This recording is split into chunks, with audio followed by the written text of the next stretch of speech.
შეჩერდი. სანამ შენ ფიქრობ ღირს თუ არა, გამომივა თუ არა, სხვები უკვე ისტორიას წერენ.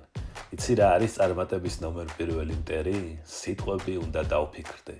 ვირჯინში რიჩარდ ბრენსონს დოქტორ დიახს ეძახდნენ. რატომ? იმიტომ რომ მან იცოდა მთავარი საიდუმლო. სამყარო ეკუთვნის მას, ვინც ამბობს დიახს, მაშინაც კი, როცა ჯიპეში მხოლოდ 4 ფუნტი აქვს. წარმოიდგინეთ 16 წლის ბიჭი, სკოლის მერხიდან დგება, მიდის ტელეფონ ავტომატთან და მსოფლიო ბრენდებს რეკლამას თავაზობს ისე თითქოს მაგნატი იყოს. მას არ ჰქონდა ფული, არ ჰქონდა გამოცდილება, მაგრამ ჰქონდა პრინციპი, ჯანდაბას ყველაფერი, აიღე და გააკეთე. ეს გენეტიკურია. ბრენსონის დედამ პილოტობა გადაწყვიტა მაშინ, როცა ქალებს თვითმფრინავთან არ უშვებდნენ. მან თმა დამალა, ხმა დაიბოხა და მამაკაცად გაასაღა თავი რომ ეფრინა. გესმის?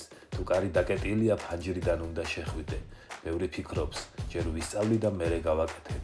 ბრენსონი გვეუბნება, ჯერ გააკეთე და კეთების პროცესში ისწავლი. გინდა იყო დიზაინერი?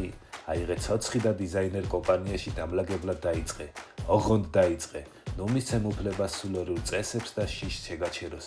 შენი იდეა გენიალურია, შენი დრო ახლა. ჯანდაბას ყველაფერი, ადექი და გააკეთე. გამოიწერე გვერდის შემდეგი მონაკვეთების გასაგებად რიჩარდ ბრენსონის წიგნიდან ჯანდაბას ყველაფერი, აიღე და გააკეთე.